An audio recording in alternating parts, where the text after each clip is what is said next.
Thomas? I just realized What is going on, that guys? Robert and I together make one beard. Got the chops and the goatee together. Oh, buddy. Oh, what, that's a, funny. what a weird thing to just think about. Awesome. Beard team effort. What is going on, guys? Welcome to the Wednesday night live stream. Today we have beards, reefing mistakes, and we're going to talk about some of our lessons learned over the years of reefing. And we all got hats too. Styling. How you boys doing? Good. How are you? Solid. Excellent, excellent. Thank you. Good to see everybody's on. A nice new beard, Thomas, by the way. They got the chops, or Thank lack you. their beard, the side beard. Yeah. The comments on YouTube are great, hilarious. especially the fact that Thomas challenged himself and accepted the challenge. Well, how else do you respond to a comment like that? I challenged myself and I accepted. That's a Yeah. good selling feature right there,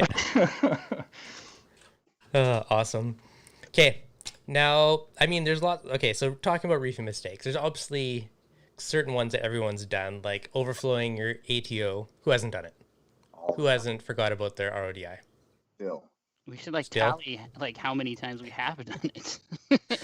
That's true. I think I've done it probably about 5 times until I learned my lesson and finally bought float valves and optical sensors and all that jazz. So Every single time I've done it, I've had all of that. The What? ASO, yeah, the ASO will fail on me, or the float leaks. I've had the floats leak on me multiple times, and it's like I walk out there and the float's up and the water's 6 inches and just barely, it's like barely coming over the top of the thing, But you yeah. leave it on all night, and yeah. Yeah, that happens. The worst one, actually, I had it in my little furnace room, and I'd leave the light on in there as a reminder, because I could see from the bedroom, right? And I think one time, like, the wife shut off the light or something like that, so I completely forgot about it. I woke up in the morning, got out of bed, it's like, and it's just like, so What's that the, was my Okay. worst. what's the definition of insanity? Like repeating, expecting a different result or something like that? Oh yeah. Yep. And it even took like 5 or 6 times of walking down in the basement, and luckily there's no carpet or anything down there, and there's a floor drain, but water's nice. everywhere. And like, God, come on, you're gonna figure this out one day. You're gonna pay the $12 to fix this problem one day. I went the safe route, and I just decided I was never going to make more than 5 gallons at a time because I could fit a 5-gallon bucket in my utility sink. Mhm. And I don't have enough digits to count how many times I've overflowed a 5-gallon pail for probably 48 hours. Yeah. It's such well, a waste. Is that when the utility company like calls you up or sends you an email and goes, "We think you should check for a leak"? Yeah, did you just install a pool? I flooded I lived in an apartment, and we all had like connected patios, and I flooded all 4 of the patios. It was like 4 of them, all 4 of the patios, like a half inch of water. That was fun explaining. Nice. In a place I probably shouldn't have had an aquarium. Fair. So the question is now, have you guys learned your lesson? Does it still happen? Well, No, I won't let it happen anymore, especially like in the home. And I just set up my mom's. I've been flying back and forth to Montana to set up her. She's got a water box 130 that she just got. Ooh, nice. So I went over there and gave her all the bells and whistles. And first thing she says is, I don't want to do water changes. No, of course, we're gonna get you an auto water change system. Mhm. And I just redundancied the hell out of it. So everything that we've ever talked about in Ryan and I's mistake videos, Mhm. yeah, I'm going to do this because I'm the one taking care of the tank remotely from over here in Minnesota. yeah, hundreds Yeah. of miles away. Yeah, So that's wise. I don't think I'll let it happen again. No. That's fair. My That big specifically. My biggest saving grace was automating my ATOs refilling themselves, so I don't have to forget about me dealing it. Hands down. Isn't that fantastic? It is. Both tanks have their own RODI unit. They have their own little auto cutoffs, float valves, optical sensors, like multiple layers. You're talking about Never have to worry about it. refilling the ATO reservoir. Yep. Yeah. Do you use the That, What's that? Do you use the Neptune or like the Tunes or the Tunes one or? So on the water box, I do have the ATK on there. So Okay. I have that, and I have a high and low optical sensor in my bin, which controls the solenoid valve for the RODI. And then there's float valve in there on top of that. So that's to fill my 40-gallon tank, which is used to refill my mixing station or to do the ATO for the tank. And then I recently added in another solenoid that will also fill up my Mastertronic tester, so I don't have to refill that either. So that's one tank. Oh, nice. And then John Vermont, thank you for the $10 coffee and cream super chat. And then the other tank, I have the RODI hooked up direct to a 10-gallon ATO container. And that one goes through a Flood Guardian. So that's on a timer. So every 3 days that turns on for like 4 hours. That way, so I got the physical timer to cut it off. And then I got an optical sensor in there as well as a float valve as well. So I got like 3 different levels of redundancy. That Flood Guardians with the timer is a good combo, man. That's like a great backup, you know, with your float and ASO and everything. But having that on there is definitely, I think, a lifesaver. Yeah, and shout out to Thomas for that one, because I didn't actually consider the fact that it turned itself on until watching your video. Yeah. And then it's so timer, easiest ATO ever to refill it. And you can basically automate it so you're only making water like when you're home, you know, like say you turn on 5 p.m., 5 to whatever 10 p.m. It's like, okay, there's only those hours during the day where the ATO res can fill. Yeah, very, very true. How many years did it take you guys to start implementing some of these best practices or best kept secrets that everybody knows but nobody does? Forever. Oh, Yeah. I've been making, no word of a lie, I've been making the same mistakes forever. Mostly just out of like, I don't want to call it laziness, but it really is. I'm just lazy. So like every time my ATO runs out on my Red Sea 300 XL here, I only figure it out because it's blowing bubbles every single time. I just wait for the bubbles and I'm like, oh, look, I got to top that up.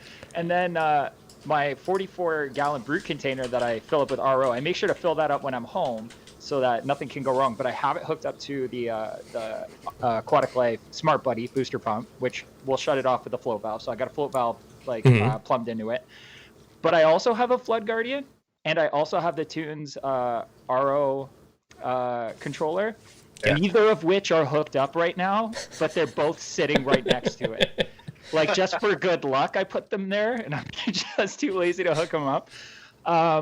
Yeah, but no, I make the same mistakes all the time, man. You can put the Tons water valve like into the like the breakout box, right? You can hook it right in there, like on an Apex. I believe so. I believe you can. Yeah. Yeah. Like just the like the actual solenoid. switch. Yeah. The solenoid itself. Yeah. And then you can time it. Yeah. I think it's 24 volts, so you could actually probably wire it straight to the Apex. Yeah, that's what. Oh, like straight into the port via the little plug. Probably. Yeah. Well, you just strip some wires and solder them together, like Devin has taught me to solder like a master. So. See, easy peasy. That's good. Okay, so your intentions are good, Thomas. Hook that baby up. But yeah, all it takes is a lazy Saturday and a round to it, and you finally get it set up. I do that stuff all the time, and you have so much equipment, Thomas, from this stuff that we send you to. I'm tripping over it, man. Like I got a room I can't even walk in anymore.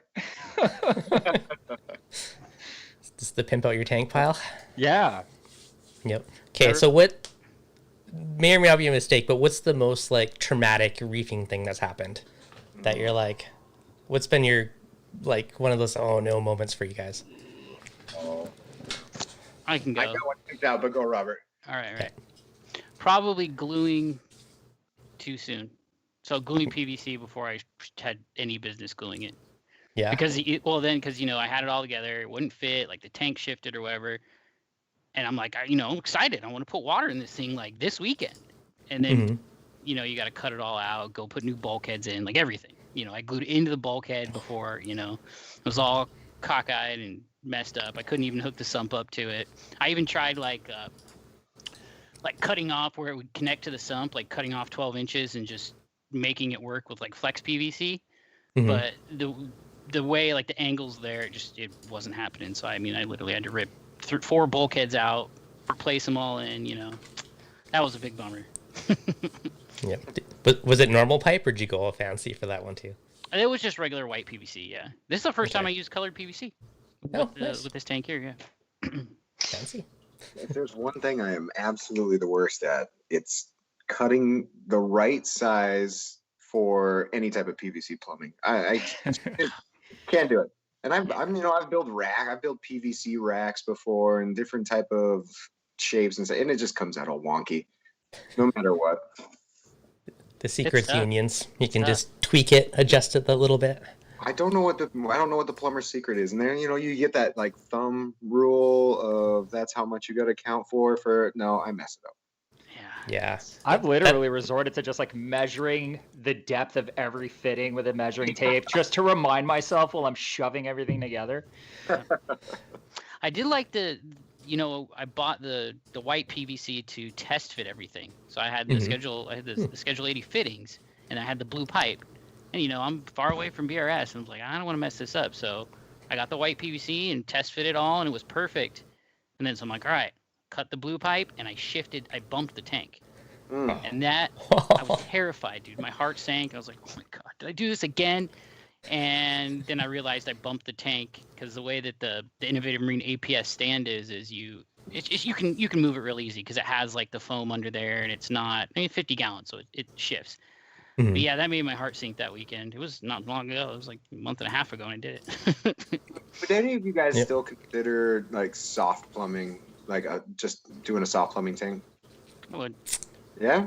Yeah. I've considered it so many times. If the tank's if I just want the tank set up, not fussing around with going crazy with the plumbing is the easiest way to do it. And it's so inexpensive that even if the tubes all look like junk after a year, you can just replace all the soft tubing. It takes 2 seconds, right? Yeah. If you want to make a change, it takes 2 seconds. You snip it and you add something. Like the simplicity of it is really nice. It's not always the cleanest looking, right? But it gets the job done. And I would do it again for sure. I think it's perfect for those situations, like setting up a frag system right away, or any type of ad hoc tank that's not your display. Yeah. Just soft plumbing, man. Yeah. And even That's fair. YouTubes, like just, soft plumbing and YouTube over the back, like it's super simple that way, Dangerous. Dangerous. You live on the wild side, Robert. Wow. Well, what's the Crazy guy with your not hang the on the back drain, overflow. Just the return, but the hang on overflows. Now that, I don't know, man, that's kind of crossing the line for me. Like I would risk cracking the tank and drill it and just take the time to do that over having a hang on overflow. Are those types of overflows, are they popular in the freshwater world more so than they would be in the saltwater world? I think they've just fallen out of popularity in general. I think they're I agree. freshwater moving to saltwater that doesn't want to buy new tanks. They're like, oh, I can just add this on. I think that's honestly the market that it has. Yeah. For sure. That makes sense. Here, when I first got into saltwater, that was how I learned about overflow boxes and everything. Because I was like, well, I don't want to buy a new tank. And then so they bring me this thing. And then I go read all about it and spend the $150. I have this thing. I was like, I don't want to use this.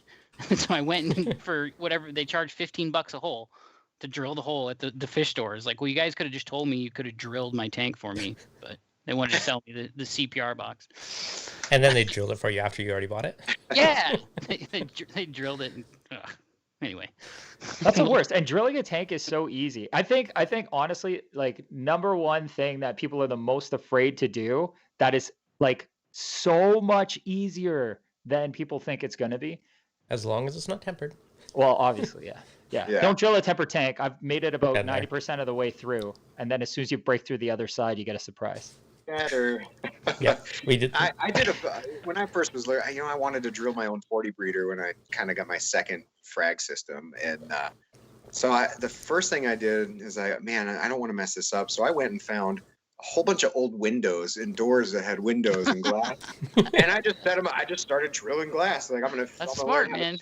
And then people started calling the cops because you were drilling through their windows.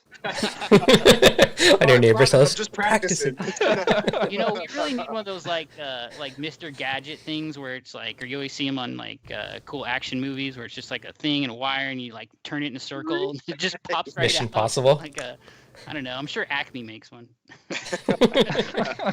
That's the Mission Impossible when you're breaking in. Yeah, there you go. If only that was that easy, eh? Be set. So have you broken a tank before while drilling? I broke a 10-gallon. But I mean, it's kind of, the glass is terrible on those things. So. I got 2 tanks under my belt. One was a 10-gallon super recently, like probably in the last year. But since then, I've drilled a 10-gallon, a 20-gallon, and that other tank actually that I don't think the video's come out yet, but it's the X Aqua in-out video. So that was basically, I think it's the tanks built by Hydra or something like that. Hail Hydra, I don't know. But that was like pretty thick, low iron glass, and for whatever reason, 10 gallons, like that thin standard glass, is so brittle. It's just, as long as you go slow, you're fine. But the second you even think about pushing, you'll crack it. Yeah. Kind of just got to let the weight of the drill do everything. Is that the square tank you were using in your as a prop in your videos? That little cube?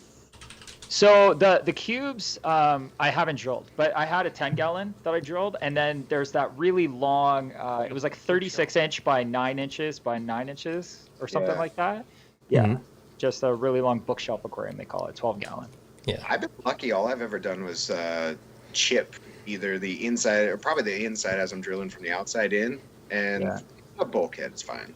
But yeah, it's not bad. I haven't really shredded anything. Now I watched a guy. One of the guys in the office, the in and out, the two little fishies in and out just came out, and he wanted to put it on his tank that he was running like a overflow over the back type thing with. So he gets everything he drains the water down, and he does paper on the inside. This thing is loaded with corals. It's a sexy lagoon tank. And he split the in and out in half. He cut it so he could separate out the in and the out portion. Yeah. And it was the first time I ever seen somebody drill successfully through a tank while it was full and then turn it into automatic. I've got a sump. It was really cool. That's awesome. Well full. That's brave. Yeah, while full. Yeah, that's a do as I say, not as I do thing, man. That's it. I don't think I could do it. No. Yeah, I would be scared. On its side till they drilled down rather than sideways. So, yeah. Only one I broke was my buddy's tank. He technically broke it, but we were about to drill it. It was a blessing in disguise, though, because it was like a standard, like I don't know if it was a 90 gallon, whatever it was. It was like a 4-foot tank, like black rim tank, just like a standard issue one. And I'm like, "Are you sure it's not tempered?" He's like, "I'm pretty sure it's not." I'm like, "You positive?" He's like, "Yeah, I'm pretty sure it's not." We get like 90% of the way through, all of a sudden just whole thing shatters. But the blessing in disguise is I talked him into getting a nice, like, custom 5-foot rimless tank that's now floating on the wall, and it looks a million times better than it does. Oh, yeah. I'll give you that. I know what you're talking about. That's a nice tank. I think it's cool. Yeah, it's super cool. It's a super cool, unique build. But so it was a blessing in disguise. I'm sure he's much happier now. Speaking of tank builds, we are expecting this week we have 3 new test tanks for flow that we're going to be testing flow for investigates from glass cages. And I don't know if you guys have seen the stuff that's coming out of glass cages, but oh my God, it is gorgeous. I mean, it's smoked out Euro brace glass and that's very cool. Nines.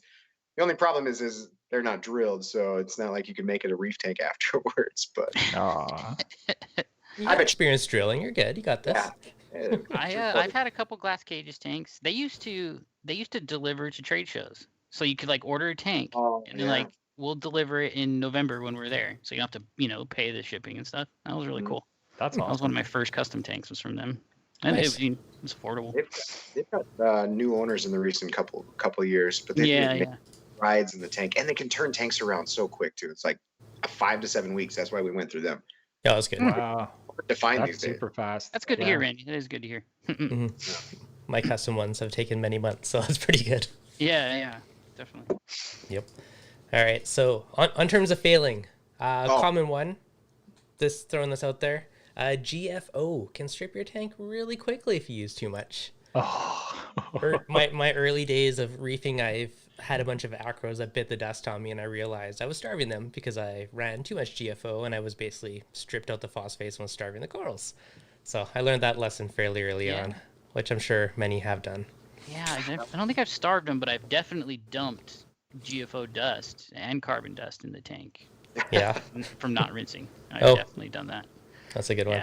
I want to say the first time I used GFO, I just neglected it altogether and just dumped like a fresh batch of dry GFO too, not like Roa where it's moist. It was like dry, and I remember coating the whole tank, and that was something I stared at and had to repair for 6 months. It was not fun. Yeah, GFO puts off a lot of dust too. Yeah. But it works well. I was on a warpath when I was inaugurated into the reefing hobby of I gotta, zero phosphates, zero nitrates, because I'm gonna do this better than everybody else and never have algae. And I ran cups and cups and cups of GFO and then wondered why the hell, nothing was growing or looking well. Come to find out later. Well, and that's like one of my mistakes is spending, and you get these great deals on coral packs and it's got really fancy names. $2,000 later, I've got 10 frags in my possession, and you put them in the tank, and man, these things are going to be awesome. But your skills and knowledge are so low that you just kind of burnt up $2,000 in the matter of like 6 months when they slowly fade away. Yeah, that's a tough one. I probably shouldn't have bought so early before I learned what the hell I was doing. That happens to probably most people. Getting caught up in coral hype, like it's hard not to, like when you're at a show or whatever, or if you're at the store and you see like a really nice piece and you're like, man, I'd love to have that. And then you buy it and then you stick it in your tank, whether or not your tank's ready or whether or not you've got the skill for it, just because you were like so amped up at the time. And yeah, I've had that happen. Actually, the first time I ever ran halides was on a 65-gallon tank. I had a pair of 400 watt middle halides. I know it's a lot of light. And my fish were great. All the rest of my corals were great. I started getting into acros, but you know what? The one thing I never did was ever test anything. This is like 2003, 2004. And this is like right when I started getting into the hobby. And oh man, I spent, I don't know, back then, $300 on Acro frags from like a local guy, like a whole rack. Back then, yeah. No, I'm telling you, it's like 30 or 40 pieces of all kinds of stuff. And I watched all of it die within, I don't know, I'm going to say less than a month. Just didn't, I wasn't ready. Long story short. That hurts. There's so many old school coral names, and corals that I've had in my possession before and that are really hard to find these days. That I'm like, God, if only I was better, I could still have these. Or quality. Like one of my favorites was the ORA Pearlberry. And that thing was a gorgeous coral. I don't know, is it hard to find these days? I'm obviously not shopping very much anymore, but I've heard it is kind of difficult to find. But I think Ryan's talking about it or something. But yeah, the amount of corals that you could save. Yeah, the hard part too when you're new, right? Especially you spend $100 on some little dinky frag and it bites the dust. You're like, oh, easy come, easy go. But holding out long enough until you can grow the easier acros before you start dabbling with the fancier stuff, because everyone has that mentality like, oh, I can do it, I can beat the odds, right? And of course, you get lucky, or you have the fate of most people where it's kind of Russian roulette, and depends on how your reefing skills are coming along. What about pests? What kind of pests have you guys battled that maybe it wasn't like a big giant mistake, but I like to see the pests in those battles as like just a learning curve, another part of the hobby, Right. I know for me it's been red bugs and acro-eaten flatworms. Yeah, that's the worst. And actually we're probably fighting with that right now in the 160. So whoa. Yeah, the aphlo's biting the dust, and we just pulled some off, and we did some microscope and saw a bunch of flatworms and stuff in there. So, so we're gonna fight that. But that was one of the funnest things I've ever battled in my tank was the red bug, because I gotta go to my vet and tell him I need Sentinel. And she's like, for what? And I was like, it's for my reef tank. And she's kind of questioning about it. So I sent her emails and literature and forum, all this forum about how Sentinel can kill the red bugs. Just trust me. So the coolest thing I ever got was a prescription from my vet that says for reef tank, for red bugs, because she was like, this is great. I didn't even know. And of course, it wiped it out. It was great. Hey, that's awesome. It's good she actually gave it to you. I've always been curious if the vet would give in. Depends how much you can sweet talk him, but acro eating flatworms would be my biggest pain in the ass one that I've had to deal with. That was literally in my old lagoon tank. you know, the tank's amazing. Of course, that one coral you add in and doesn't get dipped good enough or had eggs or whatever. And it was literally like taking out every acro and dipping it every week for like 6 weeks. It was so painful. And like every week I'd use a different dip. So I'm like, oh, coral RX one week, bear another week, different, you know, and I lost probably 30% of the acros just from the stress of dipping them every week. So that sucked. That was my biggest pain in the butt one. That I eventually beat them, but it was a painful journey. Were they full-size colonies and stuff too? Or were they easy to remove? This was in a frag tank, so it wasn't bad actually. Okay, But I had the same. Mine was in a frag tank, so lucky. Yeah. It was still so many though. Like it was like 3 hours of my night to dip all these corals because, you know, I'm putting them in like a 3-foot tank and you can't fit them all in one dip. So it's like one round and another round and another round. And it was and then you so shouldn't be, painful. you know, cross-contaminate. Like you shouldn't be dipping everything in the same when you pull it out and then do it again. You know, like you want to have a fresh batch of dip, so you're making dip all the time. And then, so I'm super paranoid now. So my big tank, I had one coral that was looking crappy, and it kind of looked like bite marks. I was like, no. But it's a coral that's fully encrusted that's been in the tank for ages, and every other coral looked fine. So I broke a branch off. This is like a week or two ago. And I had it under the microscope, and it still kind of looks like bites, but not a single egg, not a single flatworm, nothing in a dip, nothing under the microscope. It's super fascinating to look at coral under the microscope, by the way. But yeah, so I don't know. It's crazy. So thankfully, nothing visible. But it's amazing that they can come out of nowhere. But it's like seemingly something's in the tank eating or managing these things to a point where they're not bothering. In the 160 recently, like we've been noticing the filefish have. They helped us with our aptasia problem. We've got that under control. And then all of a sudden they keep pecking at this effluent. And this effluent's been in the tank since almost day one. And they're just pecking at this effluent and pecking and pecking. And I said, you need to get these out of the tank, Josh. So he gets them out of the tank. And now the effluent we thought the effluent would recover, still going downhill. And that's when I was looking in there. I was like, there's bite marks on that coral. Were the filefish actually eating or keeping those, flatworms at bay? Probably, maybe. So, and then we had to take out the 6-line wrasse too, because we put nudibranchs in there to try to help with the aptasia problem. So that combination of active feeders and eliminating them from the tank, now we've got problems. Yeah. How is your experience with filefish and other corals? Like, I know they can nip at LPS and different ones. Like, have you had any issues with that? The only ones I've seen nipping at corals are the ones that were in the 160, and now I can't say with confidence that they weren't at something else rather than the coral itself. So, and are they known for pecking at pests like that? Not that I've heard, but once they ran out of aptasia, they were after the acros. Yeah. Nothing on the softies or anything like that. Aptasia is my current pest in my big tank I need to deal with. You got this. Aptasia's easy. Yeah, it keeps coming back. I got I have a copper band in my frag tank. He's been there for like a month or so now. If he makes it 3 months without touching any corals, then he's going to graduate to the big tank. He's in the tester tank. That's a really pretty fish, man. Yeah, they're beautiful. Yeah, I will probably try again this time around. We'll see. Yeah, I had 2 failures with butterfly fish, and it broke my heart, man. So it's like 5-year gaps in between buying those fish. But it was one of the first fish I ever bought too. Really? Yeah. That's a 2000s. tricky starter fish, but yeah. Yeah, I didn't know. Speaking of fish mistakes, I think that was the one you asked what our biggest mistake was. Mine was adding that clown tang to I just wanted it so bad.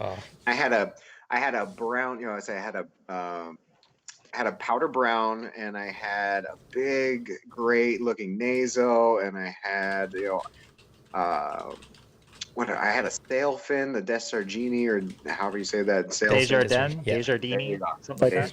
Yeah, had one of those. I mean, tangs are my kryptonite, and so when I saw this clown, he was just gorgeous, and he was zipping around. He's so fast. I have a 6-foot tank. I was like, man, this is perfect. Of course I want him. And of course, I'm a dump and pray type of guy back then. So float the bag, dump and pray him, and within 2 weeks, every fish in my tank dead, gone. It was all kinds of disease. It was velvet, and there was ick in there. And the guy just was worse for the wear. Crashed everything. That sucks. Yeah, it was terrible. So do you quarantine now? I just don't really get fish. No. That's safer. I have got quarantine in the to the point that it's been in the BRS tanks for so long and so many years that somebody tears down a tank, like, oh, I'll take that fish. That's actually one of my favorite strategies is tank shutdowns, because they're already in there and healthy. Yeah. To go. It's not a bad way to go. I got a hawkfish and a little trigger coming whenever the guy shuts down his tank in the near future. So Nice. I'm pretty dead set on captive bred. I mean, as cool as some of these wild caught fish are, but everything they're doing these days, and you're going to pay a little bit more, but you're also going to pay more for quarantine fish. And I think it's, we're at the point where it's like just starting to balance out, and there's so many new species. So I'm pretty dead set on trying to keep everything captive bred outside of like inverts in the tank. But you know how that goes. It's amazing what these home reefers are doing in their garages. Like Chad, for example. Oh shit! Yeah, Chad. Who would ever expect that Chad would be breeding all sorts of fish, orchid dottybacks, and he's got Molly Millers, and he's got his hands in every type of breeding thing. And then he's got his own, of course, Chad Voss and Aquatics larval trap thing. So that's nice. Well, but it's amazing what he can do in his basement in his house. So, and Biota, Biota's on the verge of a whole bunch of awesome stuff too. So. Nice. That's awesome. And it's with, harder to get certain fish. I mean, it's getting more and more important. So it's awesome to see more and more people getting into it. Yeah. Yep. Thomas, what's your worst pest? What's the worst one you've ever had to deal with? I've got a two-way, maybe even a three-way tie. I've dealt with the one that I've had the most of. Four-way tie? I don't know. So I've had the pleasure of dealing with Montipore eating nudibranchs. Those aren't bad. I hate them. They should all die. Zoa eating nudibranchs, which are much easier to manage in my opinion. Yep. So much easier, but still a pain in the butt if you're dealing with like a large amount of zoas in your tank, because combing through zoas for eggs is the most boring, monotonous. I'd rather watch paint dry. And then if you miss them, you find out you missed one after spending 3 hours looking through. Okay, anyways. You get real mad. Right? Exactly. You're like, why? Then I've also dealt with acro eating flatworms. I was lucky enough that with the acro eating flatworms, it was on a single colony and I caught them very quickly.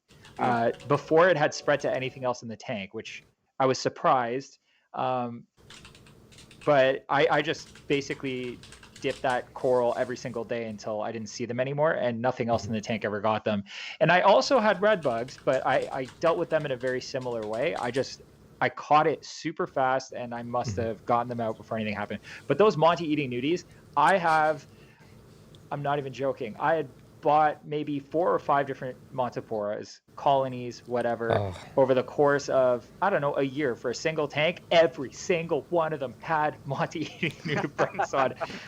So it became like just a joke for me. I would dip it. I would see all of these Monty nudibranchs like fall off from underneath it. And I just started cracking the rock off the bottom of whatever Monty I bought and just chucking it out, like fragging up whatever was left.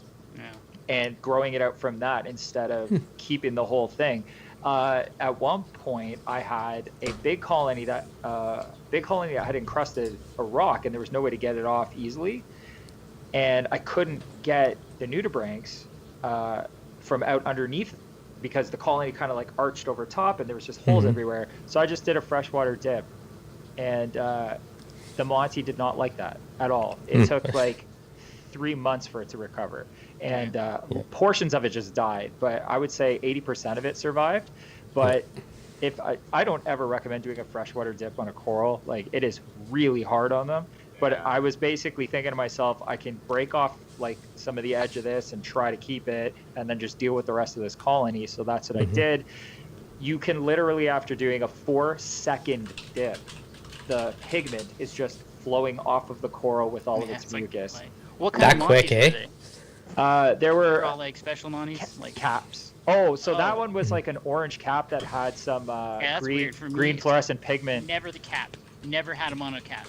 The coral that grows like a weed. It's like it's always like I remember Rainbow Monty, Superman Monty. Never had them on a cap. The Langsea purple rim. The Jedi mind trick in the 160 was the one that got eaten. Yeah. Rainbow Monty was the one that they were munching on in my tank. Rainbow Monty's the worst for Yep. it. That's the first time I ever got it was on a rainbow. Mm-hmm. And that's a coral you're proud of too, man, because they look cool. Kind of like Yeah. a big knuckle fist, like encrusted Yep. over like a knob on a rock, and stoked, and then just always from the underside it starts and like working its way up. And I ignored it for a little while, which wasn't smart. and then finally took care of it. I just cut it off though and put it in a tank and dipped it. One thing that actually was kind of a good idea. You know those? I think I saw one of Jake's videos, but like those little water picks, those like dental floss. Yeah. It's like a mini pressure washer. He's using those to like clean off Monties and stuff to like blast off anything. I was like, it's actually a good idea. That's a really smart idea. Yeah. I Tiny have one of coral those and pressure I don't washer. use it for anything, so. There you go. Clean your corals. Go take it, use it on the tank, and then stick it back under the bathroom sink. Exactly. Nobody will know. I know. Okay. Speaking of weird contraptions to use in the tank, Ryan had this big bright idea one time. We were talking about fragging out the 160, and so he ordered from eBay, Amazon, I don't know, from somewhere, Alibaba maybe, but it was this air-powered dental drill, so almost like a Dremel tool, but it was air-powered, so you can use it underwater. So we're going to take this Dremel tool to underwater in the tank. So we get the highest powered air pump we could get, and this thing is just chopping bubbles in the tank. You can't see what the heck we're doing, and he's trying to hack at all the corals and stuff, and instant die. The thing lasted all of it. It was like $200, but it was like very cheaply made. But you can see Ryan with his arm, his sleeve rolled up, air bubbles going everywhere, and this thing's going. Didn't even cut one branch. You should have just broke it off with your finger, but I know. Oh, that's good. Here's a question: what is Yes. the easiest? The easiest pest you guys have ever had to deal with?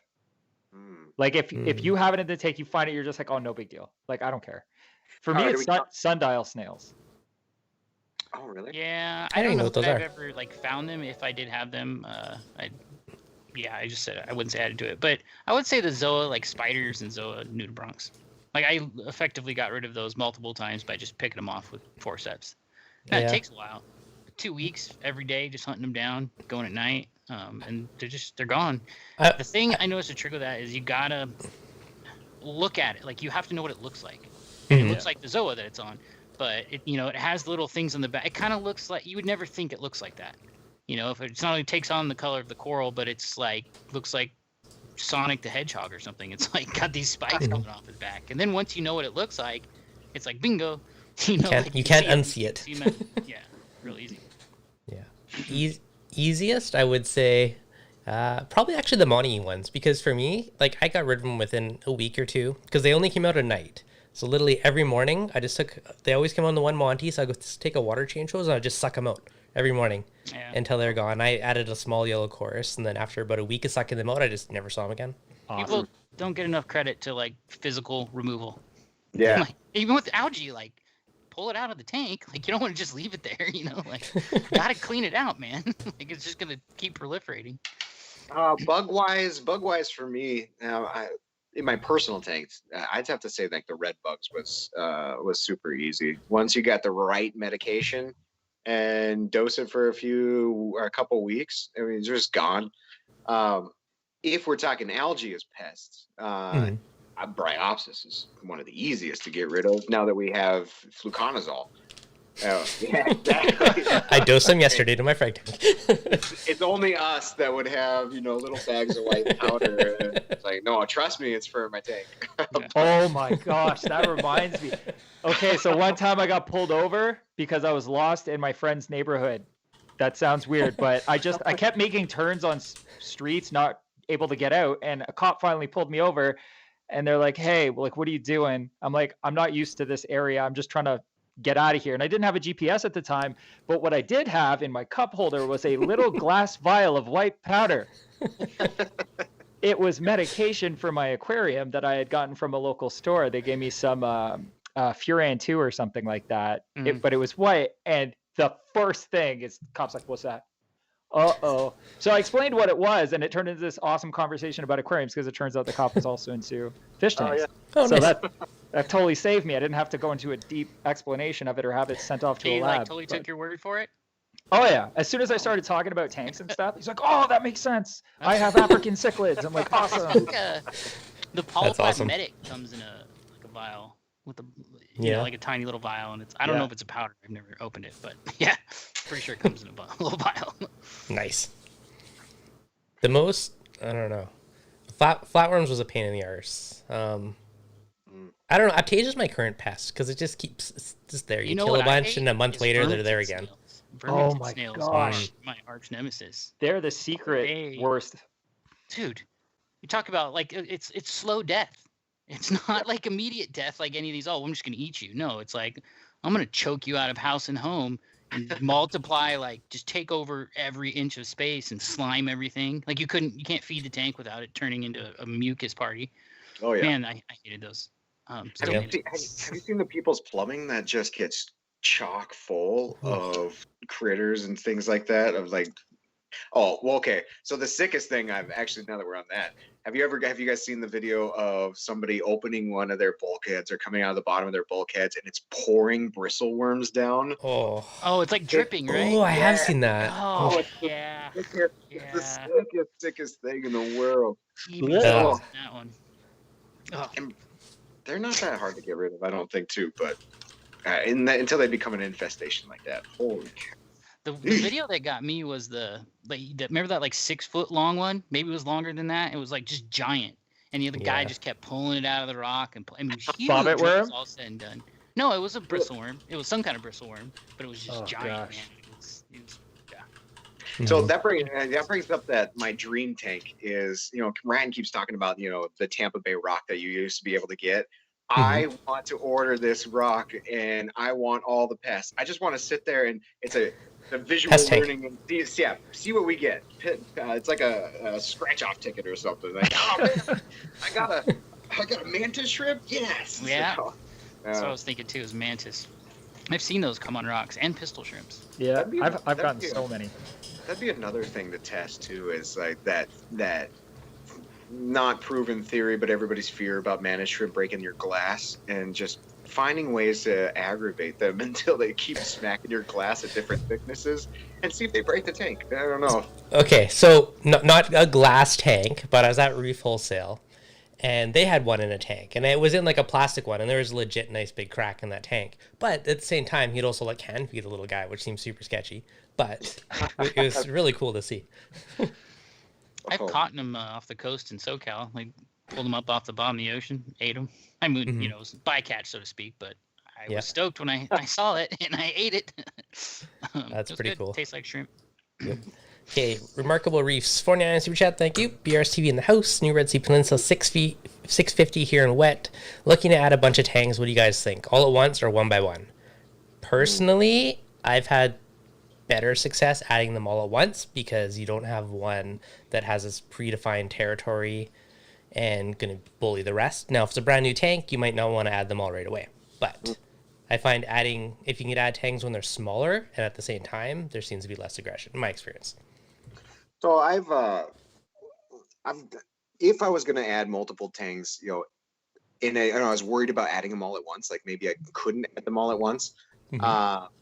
At least separate out the body shapes. So your zebrasomas versus your acantherus or whatever, and the different body shapes, and put them in groups. So if you have a yellow tang that is probably a little aggressive, add him in the sailfin and all these other tangs, the purple tang in, add them all at once. And my mom's got one, a yellow tang that she's added a hippo and a yellow tang in her tank. And the hippo is already aggressive to every fish in the tanks, but she wants more tangs. So I was like, you can get someone with a different body shape or something like that, or you can get a big, giant zebrasoma tang and throw him in there. That'll probably put him in his place. So you can take that route if you want to add more tangs. But if you have the opportunity to put them all at once, yeah, absolutely. But I agree fully. All of my experience with adding multiple tanks to a tank, if you try to add one at a time, even if you get the first few in there, then you start to try to add singles, it is hit and miss. Like sometimes you'll throw it in and there's so many fish in the tank, nobody notices. But if there's 2 or 3 tangs and you add one more, they're going to notice. Like it's inevitable. So in in the past, I've always chosen to get, and it's a little sketchy to do it, but I've always chosen to get very, very small tangs. Like I used to be able to buy convict tangs, coal tangs, about the size of like a dollar, like a coin. And it doesn't matter if you add them one at a time when they're that small, because they don't recognize each other as adult fish or territorial. They just go, you look like me, we should stick together because everybody else here might eat us. And that's all they think, right? And that's all they really worry about. So they just kind of school together. They're not thinking much of it. But I have seen so many things go sideways trying to add adult tangs to groups of adult tangs. If you're going to do it, the population of the tank has to be like astronomically high so nobody notices, or you're way better off just adding them in groups. Well, the good thing about the good thing, well, dude, that's the juvenile route. Like, if you can find those little babies, man, they not only do you can add them on multiples together and not get aggression, but they can grow with you. So if you're just getting tangs, you know, it's your first 40 breeder or what have you, and you want to get tangs, so you end up with the little purple, you end up with the little, you know, the little Atlantic or what have you. If you can get those things at babies, and now you've got 2 years, 3 years with those things, and then by then I'm already upgrading like maybe twice, and they can grow with me, and they've already known each other forever. And they feel like bulletproof too when you have them that long. Oh yeah, Atlantic blue, little chevron, like. I mean, when you have them for 2 or 3 years like that and going through, like you said, 4 or 5 tanks, yeah, man, I would catch that thing with my hand and just drop it in the new tank. Like, you know, like by the end of it, like, yeah, it was great. I think my advice would be get juveniles if you want to do more than one at a time, because even regardless of the size of the tank, you got to think you're fighting with the ocean is your other option, and so you can't have a tank big enough where they're not gonna sniff each other out. As adults too. And there's luck with the draw, you know, like, sorry, Devin. Yeah. Every fish is different. You can have three Sohal tangs, and one's going to be completely different than the other two. Male, female or not. Like, they're going to be, one's meaner, one's calmer. It's just, that's the way it happens. That's true. my original yellow tang, he's definitely a bully. Like, I added another tang and he was harassing him steady. So one thing I did is I put a mirror on the side of the tank. And then that distracted him because they're always more aggressive against their own. So he's sitting there up and down the side of the glass for basically, I left it up for a good 24 hours to give the new fish time to settle in. But that worked enough to get his aggression away from the new fish, so that did work. And now he's living in my frag tank here because I know we wouldn't play nice with the rest. But I got 3 peaceful, happy yellow tanks in my water box now. But did you see what Fisher Hex's solution to the tang? He's made those 3D printed. Yeah. What is it, like 3D printed tangs? It's a 3D printed yellow tang, and it just sits on the bottom. It was perfect. I think what I read was that they actually did kind of like sniff them out, check them out, and then just paid them no mind. But yeah, it was really cool. That's hilarious. I have, for the first time in my life, what I would consider a hyper-aggressive tang. And it's funny because it's a small species that I wouldn't have expected this kind of behavior from. I've had coal tangs and stuff in the past. Bristle-tooth tangs, I've never really experienced super aggressive tangs. But I have a striatus in this 300XL who spends, and he's been in the tank for a couple months now, spends most of his day beating the crap out of the side of the tank. And this is something I didn't realize that tangs do too. I'm assuming he's male based on the fact that during his displays, he will flare and flash. So he goes from his regular kind of gray color to white, and his fins go bright orange with a yellow stripe on the top. And then 3 seconds later goes back to normal, swimming around, eating stuff, then fighting his reflection again.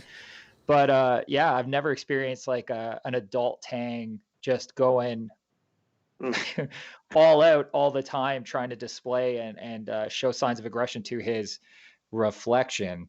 It's not even a good reflection. It's in the side of the tank. There's no mirror. He's just like, I gotta do it to someone. So like, it's my only option. Exactly. Yeah, if you put a mirror on the side of the tank, you'll definitely see that aggression. It is crazy how like mads will get their own reflection.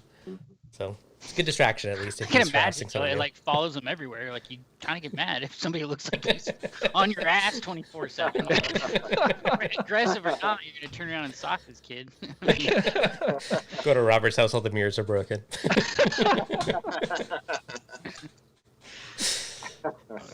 That's good. All right, what else we got for reefer mistakes? Not testing is my worst one. Stuff's Yeah. gotten out of whack because I'm just a slacker and I don't test as much as I should. I go through spurts where I test lots and then I just don't for months and then I realize I got to fix it and then I've got circle a of bump. life. I dumped alkalinity in the calcium bin. Oh, Yeah, it's no Oh fun. yeah. It clogs the tubing. You know you got to rinse everything out, and then usually you're out of additive at that point because you just dumped it all together, and so now you're 2-3 days without additives. You can't go get it. With that one, I felt really done because I was 10 years in at that point, so there's no excuse for that one. I didn't label the bins. I was like, oh, I'll remember, alkalinity is always on the left. No. Yep. use a label. Oh, I do the same thing. I do elk, calcium, magnesium, always that order. Yeah. But I had it one time where they were backwards when I pulled it out, so then I did the same thing. Yeah, I could have blamed it on somebody else. Is that the okay? Would you say that the way that people say calcium, alkalinity, calcium, magnesium, which is more prominent? Alkalinity, calcium, magnesium, or calcium, alkalinity, magnesium? I only ask because Ryan always goes calcium, alkalinity, magnesium, and he always makes me list it that way. And I've always grown up with alkalinity, calcium, magnesium. Really? That's That's what funny. I do. I've always been calcium, alkalinity to magnesium, but in my defense, I've been doing this for so long that before the general idea was calcium's the most important. Use your alkalinity. It's got to be there because otherwise your pH falls down. And then magnesium is there. It exists. And that's the order in which we paid attention to it. And back then, this is like 2008, 2009, it was still calcium's got to be 450, and then alkalinity's got to be like 8 or 9, and then magnesium has to be 1400 or your acros will not have color. Like that was literally what everybody was, at least where I was, that's what everybody thought.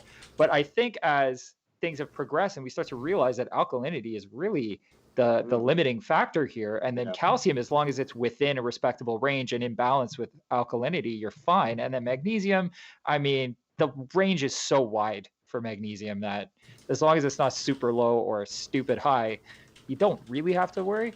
And I think really how we should look at it now is alkalinity, calcium, magnesium. But I'm so stuck on calcium, alkalinity, magnesium, that it's just like, that's how I think of it. Yeah. But I agree. Like, I'm not surprised that that's the way you would list it, because really it should be order of importance versus just whatever we used to say. Yeah, I everything I've always read and written, for that matter, is calcium comes first for whatever. Huh. I've always thought elk is the most important. That's the only reason I put it first. But technically, if you call it elk and not cage, then it's alphabetical. But it's calcium carbonate, not carbonate calcium. Oh. What if it's alkalinity? As I have cage on my bin. But yeah. Yeah, exactly. So yeah. Oh, man. Let's go. Okay. How often do you actually test your tanks? Poop. 0. Like the tank in my office. Are you doing anything with that? Do you still have the little mangrove tank? So Or a I've different one? taken the 60-gallon, the old SPS ULM tank. Mhm. That Ryan replaced with the E170. It's in my office. I have corals in it. It finally made the 8-month out of the brown phase. So I'm at the point now where and the corals that are in there are doing fantastic. They look great. I just do not have enough time to do anything. I don't have time. I still have to set up some kind of a 2-part solution, or whether I'm going to do Tropic Marin or something. The biggest thing holding me up right now in that tank is I need to shift the entire tank to the right a little bit so I can put this this adaptive reef little box thing that he made a long time ago for us, so I can fit Kyle Elder's display in there. And the only way that I think I can do that is by draining the tank down as far as I can go, draining out the sump.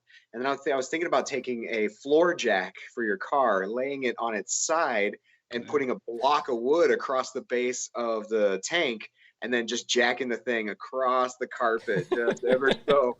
Because I need I think I need like 6 inches to fit the display Kyle Elder box case. And then once I do that, then I can start implementing 2-part. And I've been saying that for like 3 months now. So It might be easier to slide the whole Just cubicle to do wall instead of that. the tank. Randy, I can identify so much with this. I'm close to a year and a half into this thing, and it's always one little thing.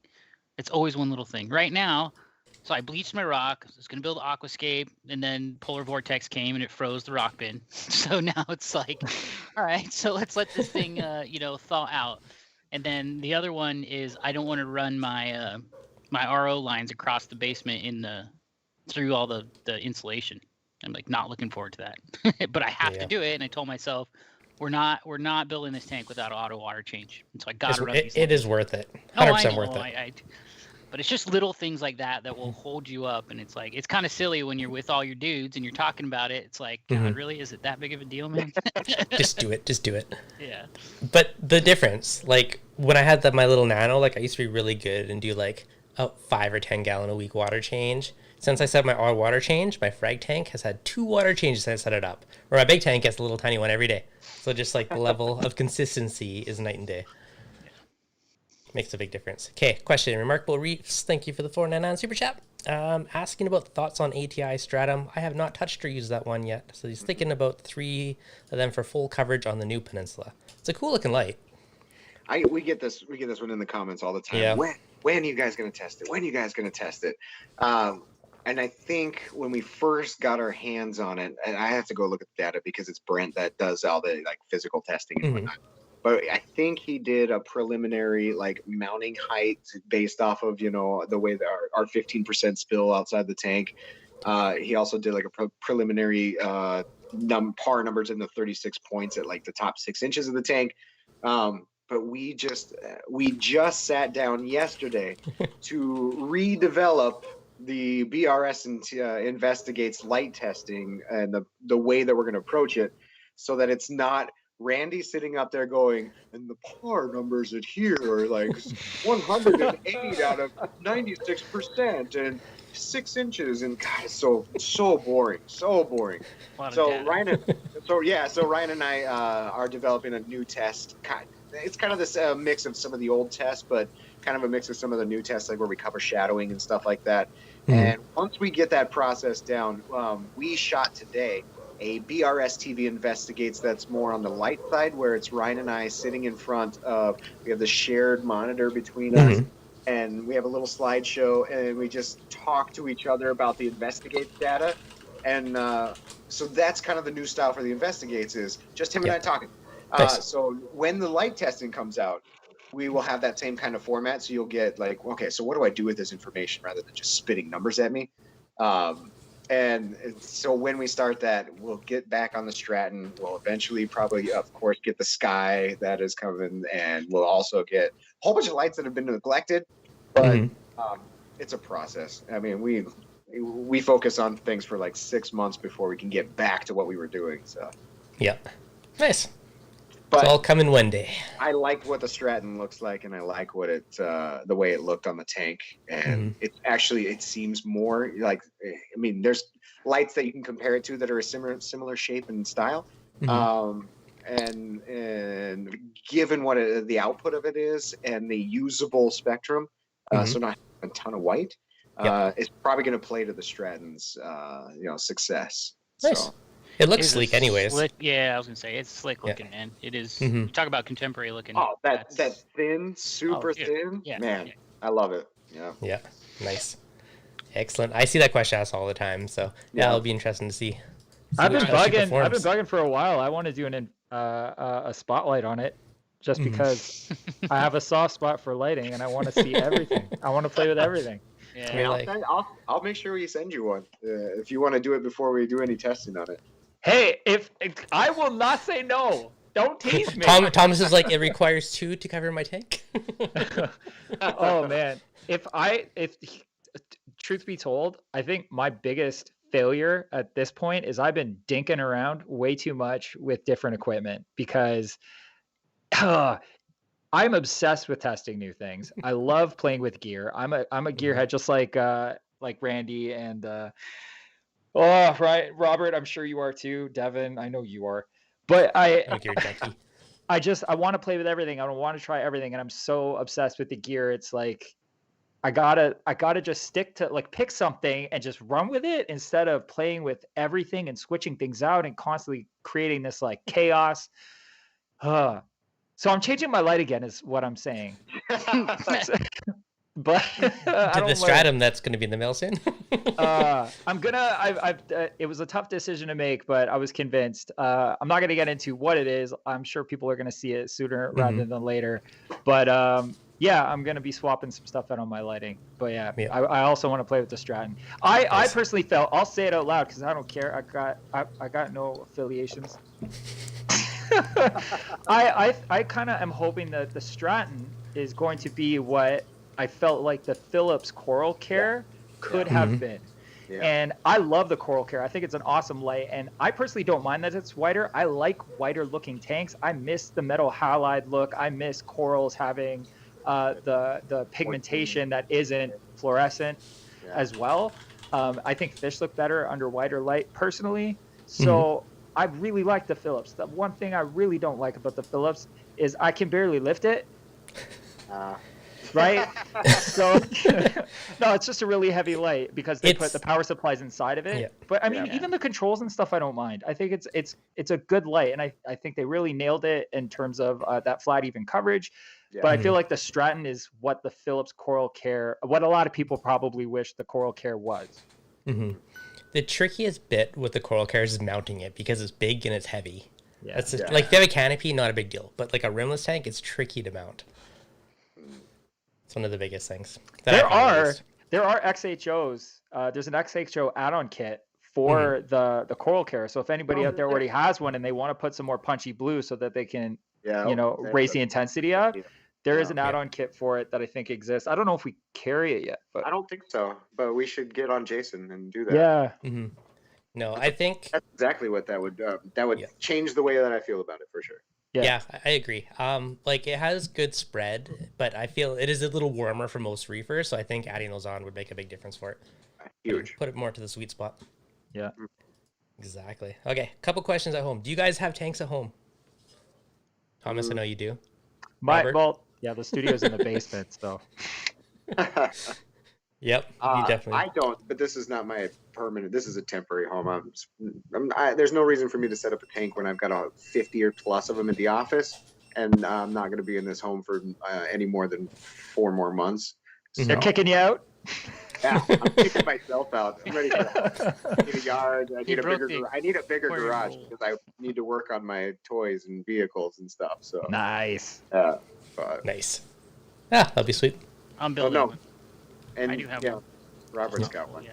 Is it have water in it? Is it running yet, Robert? Yeah, it's got tap water in it. It's a good start.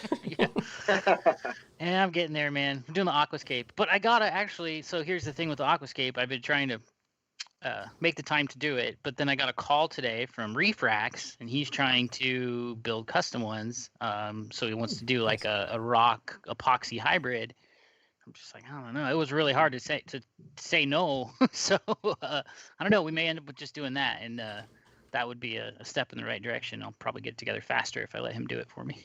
You're gonna go bare bottom, or you doing sand? No, I'm gonna use sand. I just can't do the bare bottom thing, man. I'm really into like soft corals basically, and they just look weird with a bare bottom. It's weird.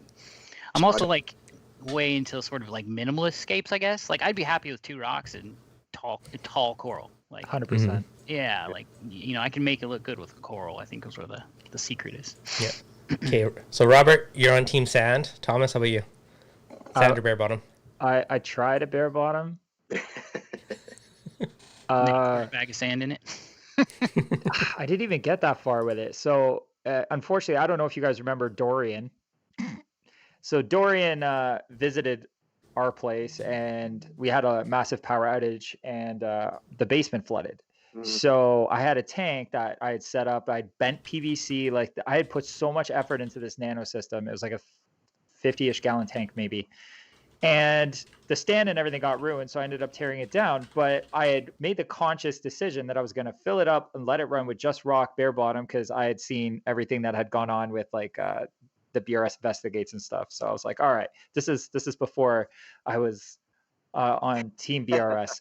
So the tank got kind of shut down based on that what had happened, and I just decided I don't like not having sand. Like, I like the aesthetic of sand. I've figured out my cleanup crew for making sure that I don't really have to do too much to the sand. My secret is a pink-bellied sea cucumber, and they eat dirty sand and poop out pristine white sand. Like, you can't lose. You can't go wrong with it. No, they're the best Nicest thing poop in the reef ever. tank. Exactly. So it's almost like pooping diamonds.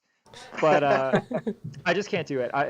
The aesthetic, the microbiome, like, especially now that we're diving more into the microbiology of aquariums, a lot of things that I've always speculated are starting to get answered. So I just don't think I'm ever going to do a bare bottom tank. I think they look weird and I don't like them. Fair. I'll give you the look weird part. Yeah. Yep. I just can't do it. What do you think, Randy? What team are you on? I'm on Team Bare Bottom. Are you? I will fight for the other side. Actually, okay, so once you get past that, the things that we've been learning, that they're hard in the first year, and then all of this and that, yes, they look weird after a while, and the coralline growth on the bottom, and blah blah blah blah blah. Okay, so what I don't like is, like, I'm not a fan of the big encrusting corals on the bottom of the thing. I would rather, like, lay down a whole thing of GSP and have it look a little grassy or cool. But I really like cranking up my flow. And so, so there's a best of both worlds that I've seen before in this, like, one of the local fish stores here that is now closed, but they had a sort of like a hybrid approach. And there was parts of it that was bare. And I don't know if it was meant to be that way. Like, they either put not enough sand in there to cover the whole bottom, or the pump blew it all away. But there's this look that I've seen before, that all of the sand pools up underneath the aquascape, right up next to the rocks. There's bare spots in the thing, so you can actually crank up your flow and let the sand go wherever it pleases. And there's something about that look of sand bleeding into rock and aquascape that just looks gorgeous to me. So bare bottom. Add sand, crank the flow, and then wherever it ends up, it ends up. There you go. Yeah, and I don't have to vacuum a whole sand bit, so Have to work. Nice. That's a good way to do it. that's probably the biggest thing. I definitely agree that sand is easier. I have 0 algae in my. I also have like 6 tanks, but I have 0 algae in my 200-gallon tank. But my frag tank beside me, which is bare bottom, has had tons of algae issues, other stuff I've been dealing with constantly. So the sand, I think, definitely does make a big difference on speeding up the maturity of your tank. I like Ryan's idea of building those sand, those ad hoc sand as trays down at the dump. If it, the amount of sand that's in there is probably, maybe about the same surface area as all of the rock in the entire display, because the trays are so small. But if you can find a way to harness that tray style of system, be on the other side of the filtration, like on the other side of your mechanical filtration, where the sand bed's not just getting full of detritus, getting full of wasted food. So I really don't have to, maintenance it then. I don't have to vacuum it. So the lazy me, who doesn't want to sand because I don't want to vacuum it, has this other option. I wonder if I wonder how much of an effect of taking the edge off of, like, new tank and the microbiome it actually does. That's a not bad idea, though. Well, I know, and now that we have DNA, sequencing and stuff, it's kind of one of those things you can test. Like, okay, here's 2 sink setups. Here's one with sand trays down in the sub. Here's one without. Just check the diversity, and of course, the diversity comes from what you add into it. But that's the one thing that the diversity test is missing, is like the amount, and then how are you supposed to calculate the amount? So it's interesting. It'd be interesting to try out. You're making me debate trying this now, because my I frag want to tank, try it. there's like a 2x2 chamber in my sump that just has a turf scrubber in it now. And I've been thinking about throwing the Ophelia down there. Maybe I'll throw a bunch of sand just in the sump chamber. What if you did like so like you do rubble on top, and then it's like crushed coral, and then it's like special grade, and then it's like sugar size. So then you have like a series of Layers. particle size all the way up. Yeah. I don't know why you would do it, but I was wondering that too. What are we gaining from this? Because it's natural. yeah. Well, I debated Yeah, I've debated using calcium reactor media. It's like crushed coral. Like I do that for my rock flower area, Yeah. just so it's If I'm easy to put pull them something out. But in a fuge, it's going to be crushed coral. yeah, Media. Yeah. Oh, I wonder if there's much concern for like the additional phosphates from the media that you get in your tank. But if you have the effective filtration, it doesn't matter. But there are phosphates in that stuff, lots. Oh, in No. calcium reactor media. But some people are also dosing phosphates, so maybe that's our solution. Throw some calcium reactor media in yourself. Yeah.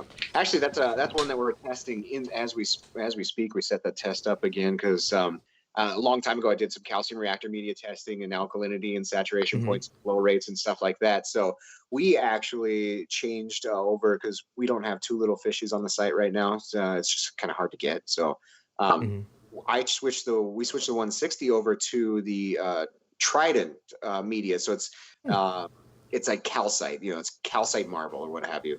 And it takes like a lower pH to actually dissolve it. It lasts 3 times as long, so they say, because it's just a denser crystalline structure. So I'm running the same test on that media, and the biggest thing that we're looking for, not the concentration of the effluent, but is that phosphate piece. Does it have that phosphates that your coral skeleton and bits or limestone does? And if it doesn't, and it lasts longer, the only issue with this media to me then is I have to run it at a lower pH, which means I'm putting lower pH effluent in my tank. Yeah. But if it solves the phosphate thing, and it's just something I don't want to add, maybe. Yep. What about the KZ stuff? I need confirmation that I got the right stuff, Randy. Help me out here. Make me feel good about my purchase. You got KZ calcium reactor media? Yeah. Oh, I can't say anything about it. I don't know. You must test. So the Trident stuff is like the Das Taco stuff. Yeah. At like half the cost. It's basically marble, right? Yeah, it's marble. It's calcite marble. Yeah. So it melts into the calcium carbonate and what have you. But how low of a pH do you have to run for those ones? So they recommend starting at like 6.2. That's low. Okay. Yeah, standard for regular calcium limestone or coral bits, calcium carbonate is like 6.5, 6.7, maybe somewhere in there. And I tested, so we did the preliminary at 6.5 because we had the 160 at 6.5, and I tested this new media at 6.5, and it was, instead of 38 DKH with the old media, it's only 26 DKH at the same pH. So I imagine we'll hit 40 DKH when we get down to like 6.2. Yeah. But the phosphate piece is the one that really excites me. I really want to know the phosphate piece.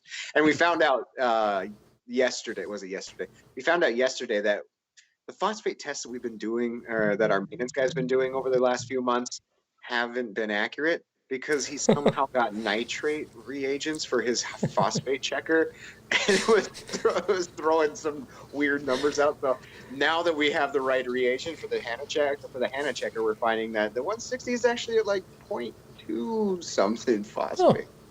Yeah. Nice. That's but yeah, I'll probably do a quick BRSC investigates with what we find, and fingers are crossed that there's no phosphate in the stuff. That'd be good. So speaking of phosphates, one kind of funky thing that I'm doing now that I have like the little Mastronic, like the auto tester, I have it testing twice a week.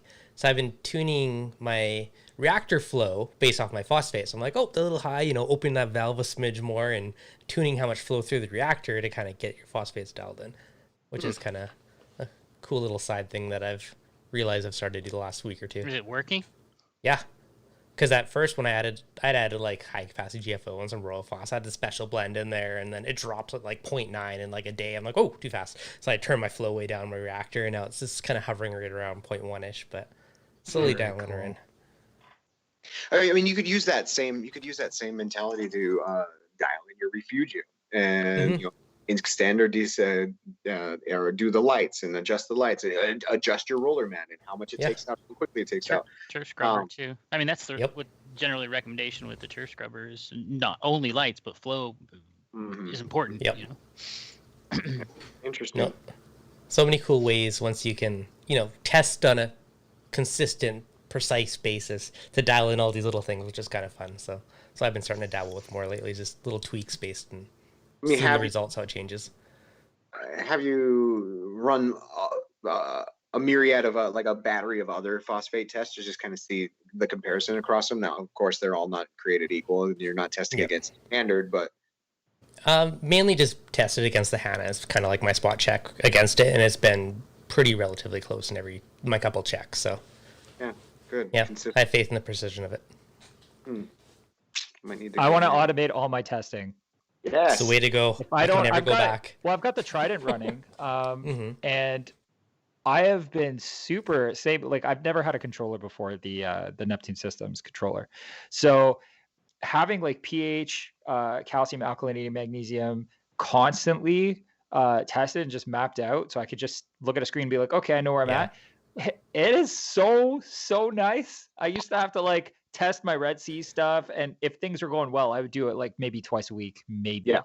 And then if things weren't going well, it'd be like every day, sometimes twice a day. Not having to do that is like my favorite thing ever on the face of the earth. It is. Because I can't live without having a tank, but I can live without having to, do those tests all the time. You develop a certain amount of guilt that comes along with not doing them. That I find it breaks you down, and eventually you'll do them. But is it worth that guilt? No, it's not. I don't know. I'm so excited for all the auto testers now, because I think that's like a huge leap for the hobby. I mean, they're not cheap though. That's the downfall, right? Like these are not cheap toys.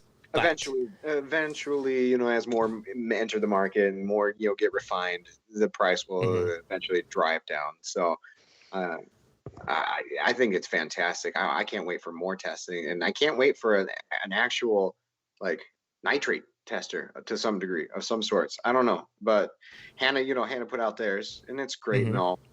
I failed it miserably the first time I put my hands on it, and no, I think I need. So, yep. Try the strontium test, buddy.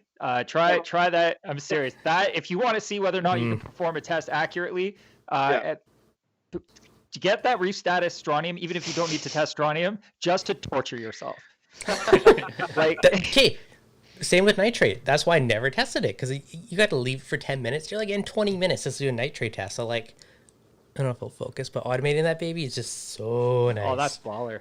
That's future is awesome. Here. The future is so here. Good. I remember having this conversation like, man, it's gonna be so cool when we can test all these parameters of 1 meter and see them on a screen. And at the time, all you had was pH and ORP and temperature. The original Aqua controller days. And now look where we are. It's pretty crazy. I know. Do you guys remember the pinpoint calcium monitor? Yeah. That thing was remarkably expensive and brutal. Did it work well? It was all right. It wasn't great. It was all right. But if your options were test all the time or get a pH controller and a calcium, put it this way, back then, if you were going to spend the money on a calcium reactor and get a pinpoint pH controller for it, you were going to buy the calcium monitor. You just would, because who cares? What's another $300 or $400? And this goes to the calcium conversation. They're alkalinity reactors, man. Randy, we're talking. You're testing alkalinity to test the purity of the media. For crying out loud, we got this all wrong, man. Oh yeah. I never cared what my calcium was. As long as alk was good, you're happy. Yeah. Yeah. You need to be. Alkalinity reactor. I like it. Changing the conversation. We are. Well, there you go. But look how we started our conversation, saying that back in the day, calcium was the most important. But now we know it's alkalinity. That's probably where it came from initially. The name just stuck. Maybe. It's good. But yeah, I think auto testing is huge, because it's going to make more people more successful, which is good for the hobby, especially if we're not getting as much stuff in as we used to. So more successful people, better for the hobby. Yeah, absolutely. Exactly. All right, boys. I won't keep you guys too late, but any other last minute questions in the chat? Let me know. Any other stuff that you guys want to touch base on? I guess I'll spill the beans a little early, but I like the beans. I know. We're adding another face to BRST. Ooh, do tell. She owns a fish store locally. Nice. One of the best fish stores in town. So be on the lookout for a new face to BRCV. Nice. That's awesome. Should be freshen up the beards and hats. Yeah. As we all have beards and hats. Just gotta balance it out, right? Well, as I astutely pointed out earlier, Robert and I together make one beard. Yeah, that's true. before we started, go ahead and move me. I gotta Photoshop. You know the what's two of you happening in together. Photoshop Yeah, tomorrow, Tom. Somebody, Oh god. Tomorrow's a mashup. That's awesome. Love it. Thanks, All right. Devin, for having us, buddy. This was a fun one, guys. Yeah, That was good. should do I it like again. these round tables. They're good. Yeah, this was Okay. a lot of fun. next time we get Adam on. Yeah, Sounds good. so we'll bring Adam next time. We'll lure him on next month, next round table. All right, guys. Hopefully you enjoyed it. If you did, as always, hit that like button. Thank you guys for coming on. If you're new, make sure you subscribe, and we'll catch you guys on next week's live stream. Peace.